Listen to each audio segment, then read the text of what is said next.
A day in my life as alaagan diri sa Pilipinas. For today's video bade.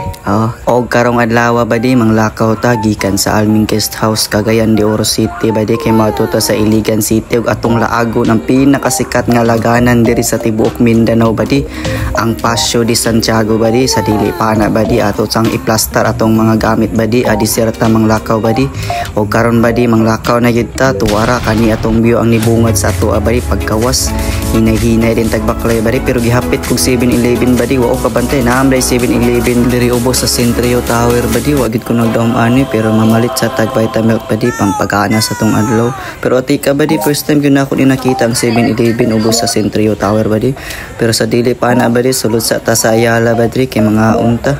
igutom ko badi pag sulod na ko badi pagkabugnawa kayo sa Ayala badi oy nabaguhan gid kayo ko badi pero sa dili pa na badi mo hapit sa ako sa simbahan badi iyampo nato atong kaayuhan badi hilabi na gyud badi sa nahitabo karong panahon na badi busa mag-amping kita kanunay badi sa maoto badi namalit na dayon kog kandila badi ug dinhira ko kuto badi kaya takita ta sa Iligan badi ug mga adlaw badi basig malabyan ko ninyo tawgal lang ko ninyo badi daghang salamat ug diri na ko kutob.